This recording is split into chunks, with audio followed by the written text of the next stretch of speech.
Κάτω από τα πόδια της Σεραφίνα, η κρύα λάμψη του μαρμάρου αντανακλούσε τον γκρίζο ουρανό που διαπερνούσε τα ψηλά παράθυρα του σαλονιού. Στεκόταν όρθια και παρακολουθούσε τον μικρό Όλιβερ που καθόταν στο χαλί και έπαιζε ανέμελα με ξύλινα κουβάκια. Δεν έχτιζε πύργους, δεν προσπαθούσε να σχηματίσει λέξεις με τα κύβους. Τα δάχτυλά του κινούνταν άσκοπα, εκτελώντας μηχανικές, σαν αυτόματες, ενέργειες. Στον τεράστιο, θορυβώδη χώρο του σπιτιού το Blackwood, η σιωπή ήταν τόσο αισθητή που φαινόταν ότι μπορούσε να την αγγίξει. Διαταράσσεται μόνο από το ξηρό κρόταγμα του ξύλου πάνω στο ξύλο. Αυτή η σιωπή ήταν για τη Σεραφίνα ο κύριος εχθρός, μια επαγγελματική δοκιμασία που κρατούσε ήδη 3 μήνες. Ακούστηκαν βαριά βήματα πίσω της και η Σεραφίνα ένιωσε ένταση. Ο κύριος Τζούλιαν Blackwood, ιδιοκτήτης του σπιτιού και πατέρας του Όλιβερ, μπήκε στο δωμάτιο, εκπέμποντας την άβρα ενός ανθρώπου στον οποίο όλοι πρέπει να υποτάσσονται. Έριξε μια σύντομη, απότομη ματιά στο γιο του και μετά κοίταξε τη Σεραφίνα. Το πρόσωπό του, που συνήθως παρέμενε ουδέτερο, παραμορφώθηκε σε μια αηδιαστική γκριμάτσα. «Δεν βλέπω καμία πρόοδο», είπε με παγωμένο τόνο, προσπερνώντας την και σταματώντας μπροστά στο τζάκι. «Πέρασαν 93 μέρες. 93 μέρες περνάς μαζί του στο πάτωμα, παίζοντας με αυτά τα ηλίθια κύβους. Αυτό το αποκαλείς δουλειά. Η λεγόμενη μέθοδος σου, που τόσο εξυμνούσε στη συνέντευξη, αποδείχθηκε εντελώς άχρηστη. Κάθε λέξη που έλεγε ήταν επιλεγμένη με σκοπό να προκαλέσει όσο το δυνατόν περισσότερο πόνο. Δεν ύψωνε τη φωνή του, το όπλο του ήταν η ήρεμη, περιφρονητική περιφρόνηση. Η Σεραφίνα ένιωθε το αίμα να ανεβαίνει στα μάγουλά της, αλλά κατάφερε να διατηρήσει την εξωτερική ψυχραιμία της. «Κύριε Blackwood, δεν είναι απλά ένα παιχνίδι με κύβους», άρχισε ήσυχα, αλλά με αποφασιστικότητα. «Είναι ένας τρόπος μη λεκτικής επικοινωνίας, ένας τρόπος να δημιουργηθεί εμπιστοσύνη. Ο Όλιβερ πρέπει να νιώσει απόλυτα ασφαλής για να κάνει το επόμενο βήμα. Η ανάρρωση μετά από ένα τέτοιο τραύμα δεν είναι γρήγορη υπόθεση». Έκανε ένα σύντομο ξηρό γέλιο, στο οποίο δεν υπήρχε ούτε ίχνος χαράς. «Μη λεκτική επικοινωνία, να χτίσουμε εμπιστοσύνη. Αφήστε αυτές τις λέξεις για τις διαλέξεις σας. Δεν σας πληρώνω για κενές φράσεις, αλλά για να μιλήσει ο γιος μου. Για να μιλάει, να ακούγεται καθαρά, σαφώς και δυνατά. Ανταυτού, κάθε μέρα ακούω μόνο σιωπή και τις ατελείωτες εξηγήσεις σας». «Η σιωπή του είναι ένα σύμπτωμα, όχι μια ασθένεια», προσπάθησε να εξηγήσει η Σεραφίνα, καταλαβαίνοντας ότι χτυπούσε σε κλειστό τοίχο. «Πρέπει να επηρεάσουμε την αιτία, όχι...» «Δεν με ενδιαφέρουν οι διαλέξεις για τα συμπτώματα», την διέκοψε ο Blackwood, γυρίζοντας προς το μέρος της. «Θέλω αποτελέσματα. Αν δεν τα δω σύντομα, θα πρέπει να ψάξετε για άλλη δουλειά. Μια δουλειά όπου εκτιμούν περισσότερο τις διαδικασίες παρά τα αποτελέσματα. Προφανώς έκανα λάθος στην επιλογή μου». Γύρισε και βγήκε από το δωμάτιο, αφήνοντας πίσω του ένα κύμα κρύου και απελπισίας. Η Σεραφίνα εξέπνευσε αργά, τα χέρια της έτρεμαν. Κοίταξε τον Όλιβερ. Δεν έβγαζε τα μάτια του από τα ζάρια, σαν η ταπεινωτική σκηνή να μην αφορούσε αυτόν. Για αυτόν υπήρχε μόνο ο κόσμος των ζαριών και της σιωπής. Κάθισε στο χαλί δίπλα του, προσπαθώντας να κρύψει την κατάστασή της. Η ταπείνωση ήταν οξία, αλλά ακόμα πιο έντονη ήταν η ανάμνηση που την κυρίευσε ξαφνικά και αμήλικτα. Η ανάμνηση του παρελθόντος, του ποια ήταν πριν γίνει απλώς νταντά, υπηρέτρια σε ένα ξένο σπίτι. Στα μάτια της εμφανίστηκε μια ζωντανή εικόνα από το παρελθόν. Μια τεράστια αίθουσα διαλέξεων πλημμύριζε από το ζεστό φως των προβολέων. Εκατοντάδες πρόσωπα ήταν στραμμένα προς αυτήν, γεμάτα προσοχή και θαυμασμό. Στη σκηνή δεν στεκόταν η Σεραφίνα, αλλά η Δρ Σάρλοτ Μοντγκόμερι, αναγνωρισμένη ειδικός στον τομέα της παιδικής ψυχολογίας. Με λάμψη στα μάτια μιλούσε για τη μοναδική μέθοδο της, για το πώς η ενσυναίσθηση βοηθά τα παιδιά που έχουν βιώσει τρομερές τραγωδίες να βρουν τη φωνή τους. Η φωνή της ακουγόταν δυνατή και πιστική, γεμίζοντας ολόκληρη την αίθουσα. Στην τρίτη σειρά καθόταν ο σύζυγός της, ο Ντέιβιντ, κοιτάζοντάς την με αγάπη. Δίπλα του η εξάχρονη κόρη τους, η Μία, της χαιρετά με το χέρι, το προσωπάκι της στολισμένο με ένα χαμόγελο χωρίς δόντια. Αυτή είναι το στήριγμά της, ο λόγος της ζωής της, ολόκληρος ο κόσμος της. Μετά την ομιλία, η αίθουσα ξεσπά σε χειροκροτήματα και παρατηρεί τον Ντέιβιντ να παίρνει τη Μία στην αγκαλιά του και τους δύο να την χειροκροτούν, γελώντας πιο δυνατά από όλους. Η ανάμνηση ήταν τόσο απότομη όσο και η αρχή της. Το έντονο φως των προβολέων έδωσε τη θέση του στο εκτυφλωτικό φως των φώτων των αυτοκινήτων που έρχονταν από την αντίθετη κατεύθυνση στο βρεγμένο νυχτερινό δρόμο. Ο ήχος του μετάλλου που τρίζει, ο ήχος του γυαλιού που σπάει και μετά μια εκοφαντική σιωπή. Σε αυτή τη σιωπή βρέθηκε εντελώς μόνη. Χωρίς τον Ντέιβιντ, χωρίς τη Μία, χωρίς τον Δούθυρ Μοντγκόμερι. Κρύος υδρότας έβγαινε στο μέτωπό της. Έσφιξε τα μάτια προσπαθώντας να διώξει την αιμονή. 3 μήνες σε αυτό το σπίτι ήταν η προσπάθειά της να ξεφύγει από το παρελθόν, αλλά αυτό επέστρεφε σε τέτοιες στιγμές, σε στιγμές αδυναμίας και ταπείνωσης και της έριχνε ένα χτύπημα. Ήταν συντριμμένη, καταρακωμένη και αυτή η δουλειά ήταν ο μόνος τρόπος να κρατηθεί, να μην βυθιστεί τελείως στον άβυσσο της θλίψης. Αλλά θα μπορούσε να αντέξει αυτή την ταπείνωση, κρατώντας στην καρδιά της τις αναμνήσεις της παλιάς μεγαλοπρέπειας και τον αβάσταχτο πόνο της απώλειας. Το βράδυ της ίδιας μέρας, η Σεραφίνα κλήθηκε στο γραφείο του κυρίου Μπλάγκουντ.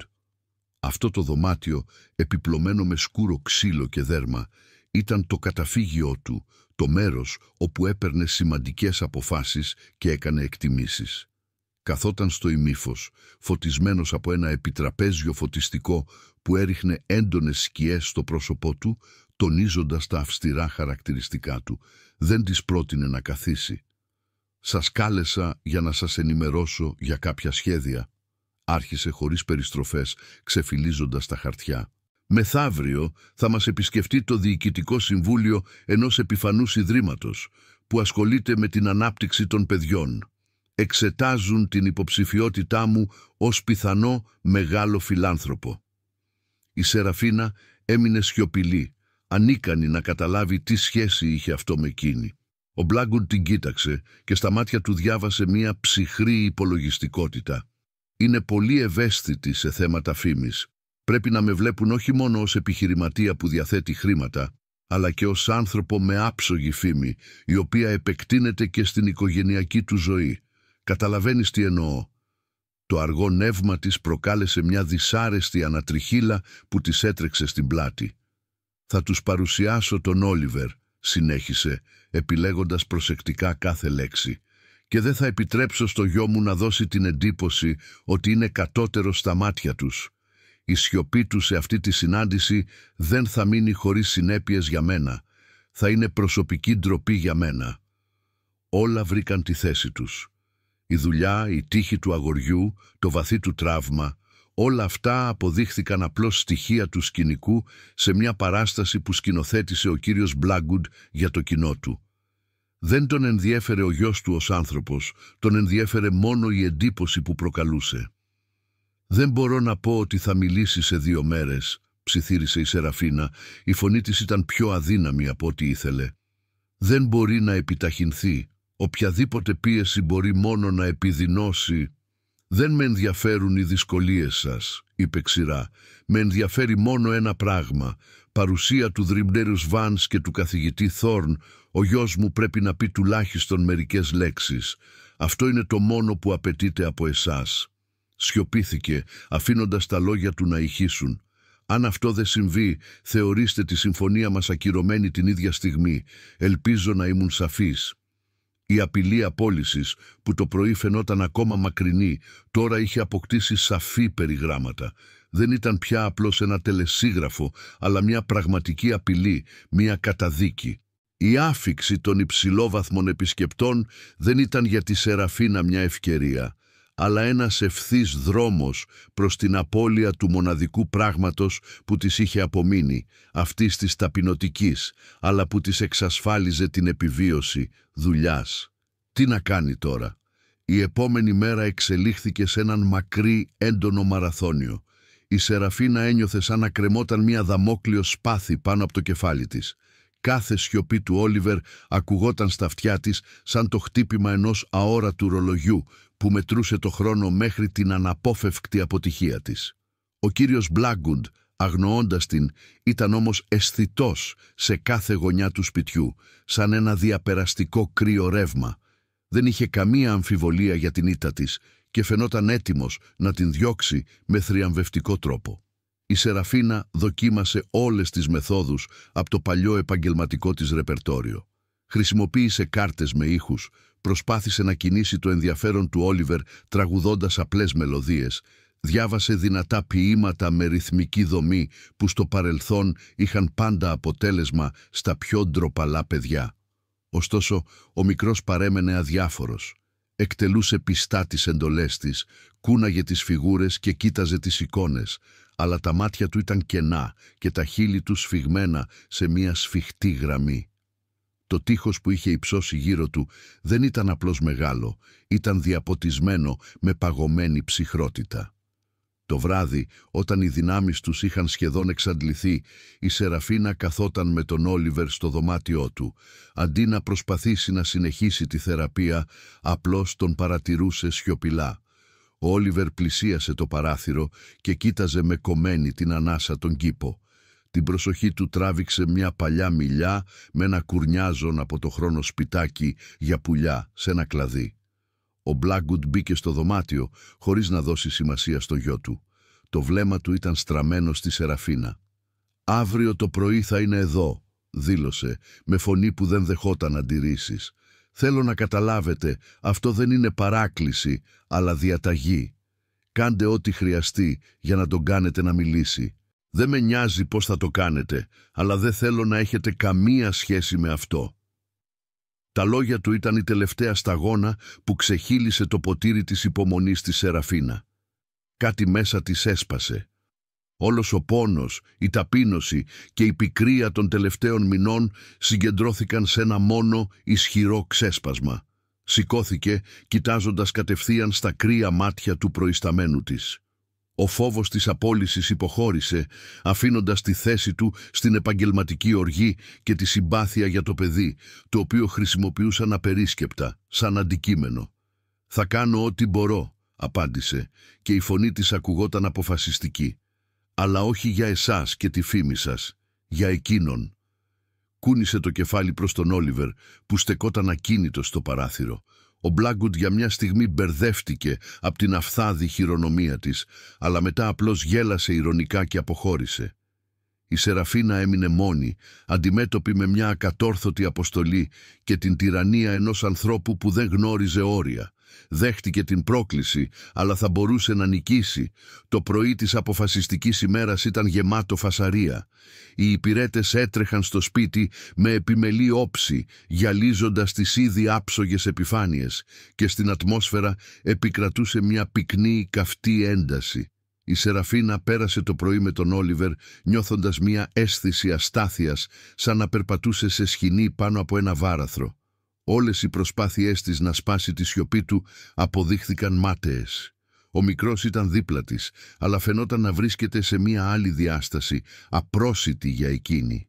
Ένιωθε την απόγνωση να την πλησιάζει, κρύα και πυκνή, σαν ρητίνη. Όλη η συσσωρευμένη γνώση και η πολυετής εμπειρία της αποδείχθηκαν ασήμαντες μπροστά σε αυτή την ήσυχη παιδική θλίψη.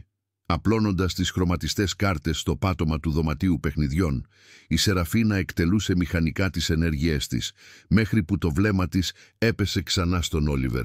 Στεκόταν πάλι στο παράθυρο, πιέζοντας το κρύο τζάμι με το μέτωπό του και κοίταζε το σπιτάκι για τα πουλιά στον κήπο. Εκείνη τη στιγμή η Σεραφίνα έμοιαζε να έβλεπε καθαρά.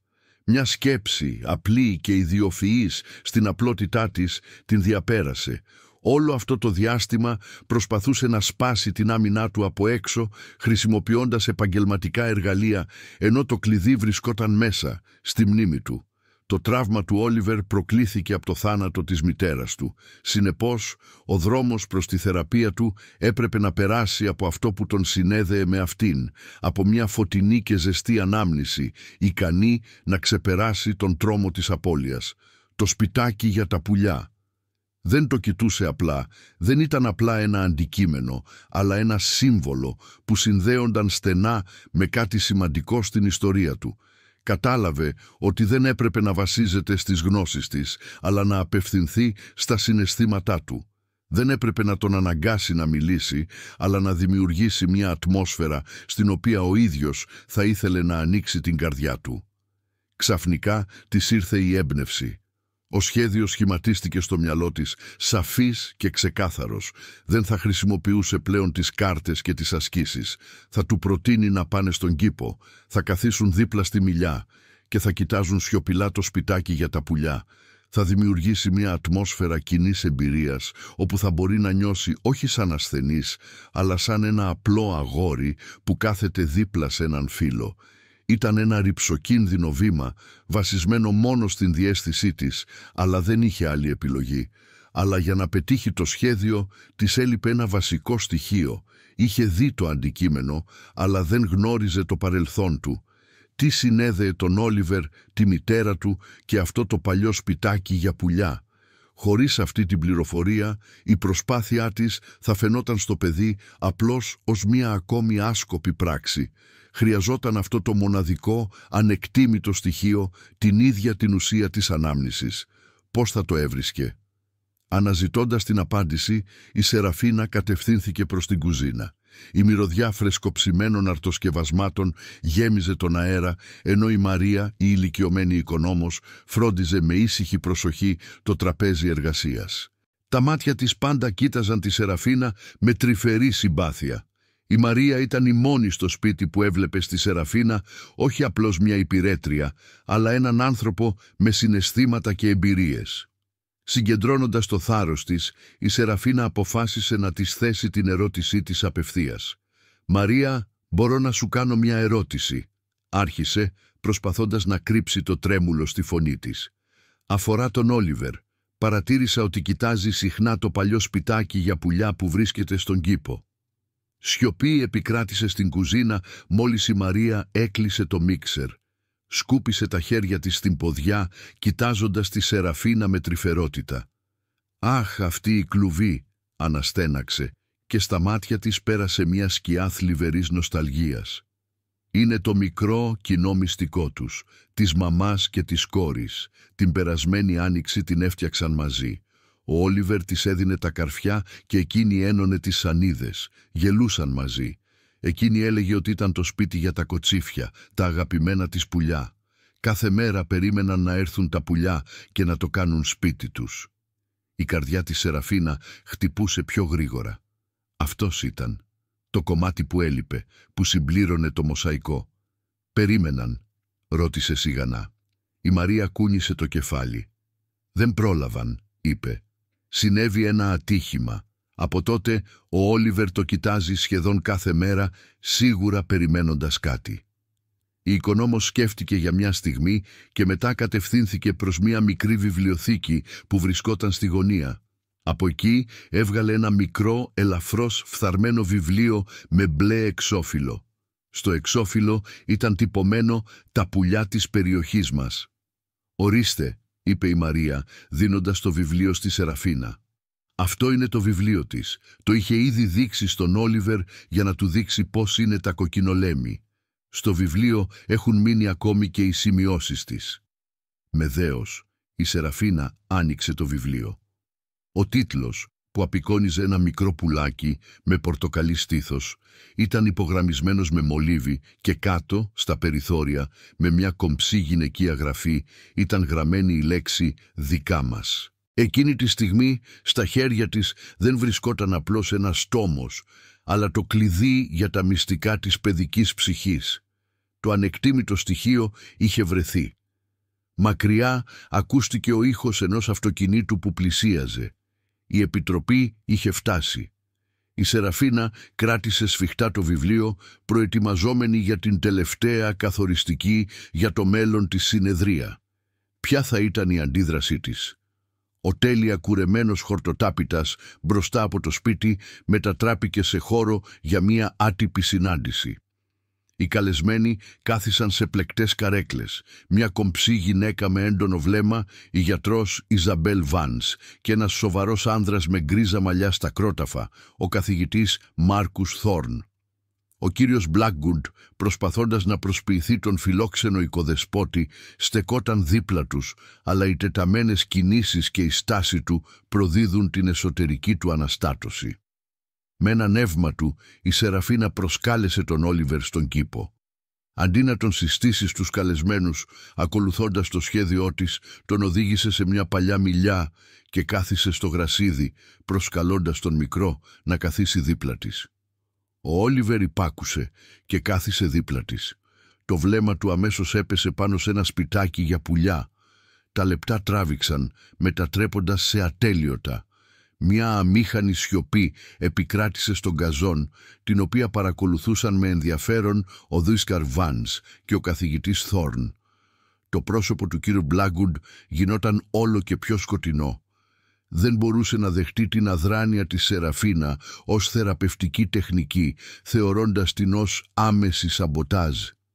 Πεπισμένος για την πλήρη αποτυχία της, αποφάσισε να αναλάβει την πρωτοβουλία και να μετατρέψει την ντροπή του σε δημόσια ταπείνωση για εκείνη.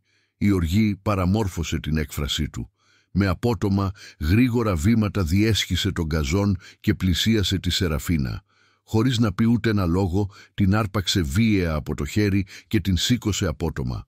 Το μέτωπό της καλύφθηκε από κρύο υδρότα. Την έσυρε στο κέντρο του γκαζόν, μπροστά σε όλους τους συγκεντρωμένους, σαν να ήταν μια εγκληματία σε δίκη.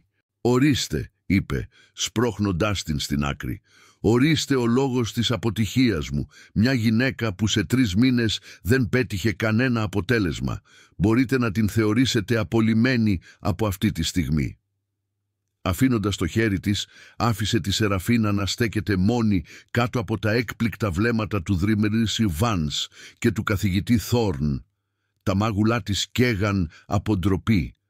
Ο κόσμος για εκείνη είχε συρρικνωθεί σε αυτό το μικρό χώρο ντροπής πάνω στο πράσινο γρασίδι. Φαινόταν ότι όλα είχαν τελειώσει. Τι θα γινόταν τώρα? Μετά την εκοφαντική σιωπή που ακολούθησε τα σκληρά λόγια του Μπλάκγκουντ, ακούστηκε ένας ήχος, ήσυχος αλλά διακριτός. Ένας ήχος που δεν είχε ακουστεί σε αυτό το σπίτι εδώ και 2 χρόνια. «Κοίτα». Όλοι μαζί γύρισαν τα κεφάλια τους προς την παλιά μιλιά. Ο Όλιβερ σηκώθηκε όρθιος. Το χέρι του ήταν τεντωμένο μπροστά και ο δείκτης του έδειχνε προς το σπιτάκι για πουλιά. Σε ένα κλαδί μπροστά από την είσοδο του μικροσκοπικού σπιτιού είχε μόλις προσγειωθεί ένα πουλάκι με έντονο πορτοκαλί στήθος.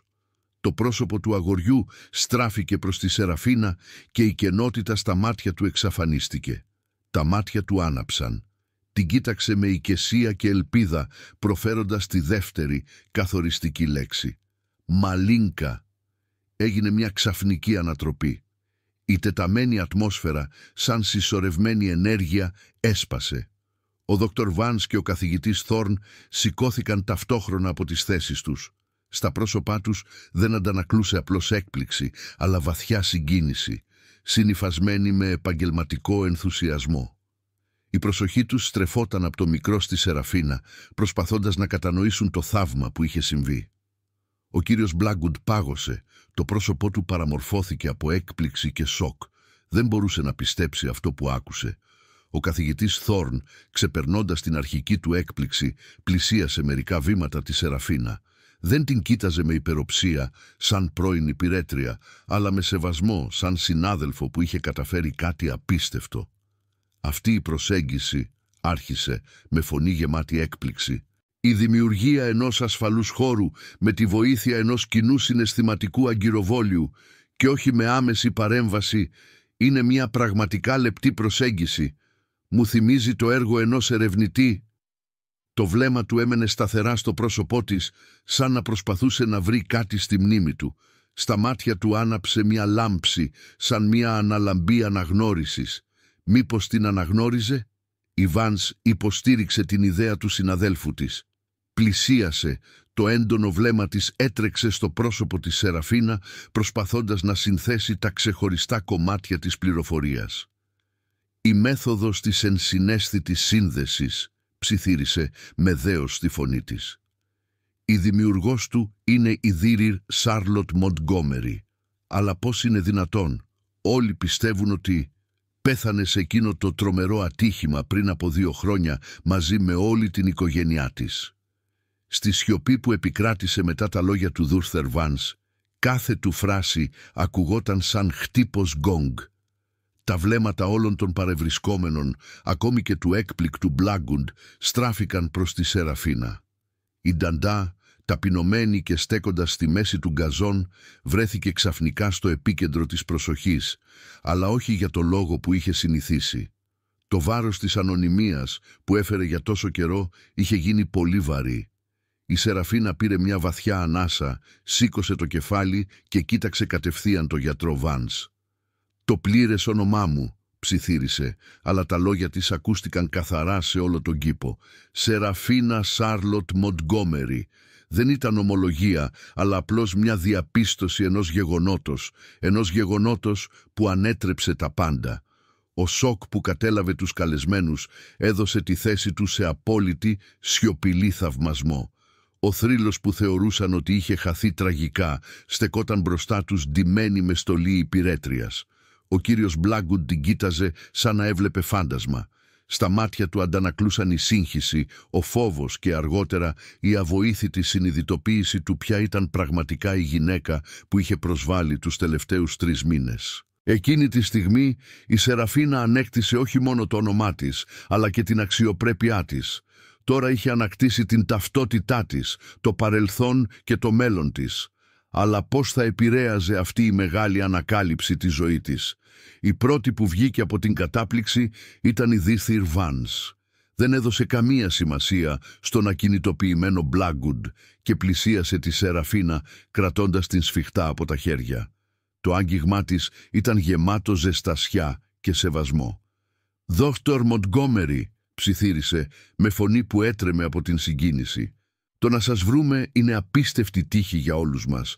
Η μέθοδος σας, οι έρευνές σας, πιστεύαμε ότι είχαν χαθεί για πάντα. Το Ίδρυμά μας ανοίγει αυτή τη στιγμή ένα νέο ευρωπαϊκό παράρτημα, το οποίο θα ασχολείται με παιδιά που πάσχουν από μετατραυματικές διαταραχές και δεν θα μπορούσαμε να ονειρευτούμε καλύτερο διευθυντή από εσάς». Μιλούσε γρήγορα, φοβούμενη ότι η Σεραφίνα θα εξαφανιζόταν τόσο ξαφνικά όσο είχε εμφανιστεί. «Δεν πρόκειται για μια θέση», συνέχισε η Δόρτερ Βάνς παρατηρώντας την αμηχανία της Σεραφίνα, «αλλά για πλήρη ελευθερία δράσης, απεριόριστη πόρη, η δική σας κλινική, μια ομάδα που θα δημιουργήσετε εσείς η ίδια. Όλα όσα χρειάζονται για να ωφελήσει η μέθοδος σας όχι μόνο ένα παιδί, αλλά χιλιάδες ανθρώπους σε όλο τον κόσμο. Σας παρακαλώ, δεχτείτε». Ήταν μια πρόταση που προκαλούσε ενθουσιασμό και δέος. Η δουλειά των ονείρων της, για την οποία δεν θα μπορούσε ποτέ να ονειρευτεί, ακόμα και στις πιο δύσκολες στιγμές. Δεν ήταν απλά μια ευκαιρία, ήταν η δυνατότητα να εξηλαιωθεί. «Δεν ξέρω τι να απαντήσω», ψιθύρισε η Σεραφίνα. Αυτή τη στιγμή ο κύριος Μπλάγκουντ, καταλαβαίνοντας επιτέλους ότι παραλίγο να χάσει μια ιδιοφυΐα, αποφάσισε να αναλάβει δράση. Προχώρησε αποφασιστικά μπροστά, προσπαθώντας να επαναφέρει την κατάσταση υπό τον έλεγχό του. «Φοβάμαι ότι έχει γίνει κάποιο μπέρδεμα», δήλωσε με αυταρχικό τόνο που τώρα ακουγόταν κάπως κωμικός. «Η γιατρός Μοντγκόμερι έχει υπογράψει συμβόλαιο μαζί μου, δουλεύει για μένα. Θα καταφέρει να τον εμποδίσει». Η Βάνς γύρισε αργά το κεφάλι της και κοίταξε τον Μπλάγκουντ. Το φιλικό της χαμόγελο εξαφανίστηκε, αφήνοντας τη θέση του σε ένα παγωμένο βλέμμα περιφρόνησης. «Εργάζεστε για αυτόν, γιατρέ Μοντγκόμερι?» ρώτησε, χωρίς να πάρει τα μάτια της από τον επιχειρηματία. «Φρόντιζα τον γιο σας, κύριε Μπλάγκουντ», είπε ήρεμα η Σεραφίνα, τονίζοντας τη λέξη «εργάζομαι». «Αλλά μόλις με απολύσατε». Ο καθηγητής Θόρν έκανε ένα βήμα μπροστά, υποστηρίζοντας τη συνάδελφό του. «Κύριε Μπλάγκουντ, το Ίδρυμά μας έψαχνε για κάποιον που να μοιράζεται τις αξίες μας. Χρειαζόμασταν έναν συνεργάτη για τον οποίο η ευημερία των παιδιών θα ήταν η κύρια προτεραιότητα. Στη συνέχεια κοίταξε όλους τους παρευρισκόμενους σε αυτή την ταπεινωτική σκηνή. Αλλά είδαμε έναν άνθρωπο που χρησιμοποιεί το τραυματισμένο παιδί του για να δημιουργήσει τη δική του εικόνα, που αντιμετωπίζει έναν παγκοσμίου φήμης ειδικό με περιφρόνηση, σαν υπηρέτη. Τα λόγια του καθηγητή ήταν λακωνικά και ανελαίητα. Χτυπούσαν τα πιο ευαίσθητα σημεία του Blackwood, τη φήμη και τη ματαιοδοξία του. «Τολμάτε να με διδάσκετε», βρυχήθηκε με το πρόσωπό του να φλέγεται από οργή. «Δεν σας διδάσκουμε», απάντησε απότομα η Δόθερ Βάνς. «Απλώς σας ενημερώνουμε. Το Ίδρυμα ανακαλεί την πρότασή του για συνεργασία. Δεν μπορούμε να συνεργαστούμε με έναν άνθρωπο που επιδεικνύει τόσο ξεκάθαρη περιφρόνηση και σκληρότητα. Είστε ένα χαρακτηριστικό παράδειγμα του πώς δεν πρέπει να συμπεριφέρεται κανείς όχι μόνο σε ιδιοφυείς ανθρώπους, αλλά και σε ανθρώπους γενικά, και πόσο μάλλον στον ίδιο του τον γιο». Ο Blackwood καταδικάστηκε δημοσίως. Στερημένος από το καθεστώς του φιλάνθρωπου, ταπεινωμένος μπροστά σε εκείνους των οποίων την εύνοια επιδίωκε τόσο επίμονα, στεκόταν εντελώς συντριμμένος. Όλα του κατέρευσαν σε μία στιγμή. Η Σεραφίνα κοίταζε τη σκυφτή του φιγούρα χωρίς το παραμικρό ίχνος κακίας. Στο χαμένο του βλέμμα δεν είδε έναν τύραννο, αλλά έναν βαθιά δυστυχισμένο και μοναχικό άνθρωπο, ανίκανο να αγαπήσει. Και αυτό της προκάλεσε ένα αδιόρατο αίσθημα ήκτου. Τι ένιωθε πραγματικά? Μερικές μέρες αργότερα ένα κομψό μαύρο αυτοκίνητο με το έμβλημα του Ιδρύματος στάθμευσε στην είσοδο της έπαυλης. Η Σεραφίνα βγήκε από το σπίτι παίρνοντας μαζί της μόνο μία μικρή τσάντα. Όλα όσα την συνέδεαν με την προηγούμενη κατεστραμμένη ζωή της έμειναν πίσω. Στο κατόφλι την υποδέχτηκε ο Όλιβερ. Αυτές τις μέρες είχε μεταμορφωθεί. Η σιωπή δεν κυριαρχούσε πια γύρω του. Εξακολουθούσε να μιλάει λίγο. Οι φράσεις του παρέμεναν σύντομες, αλλά στα μάτια του έλαμπε η περιέργεια. «Θα φύγεις?» ρώτησε κοιτάζοντας το αυτοκίνητο.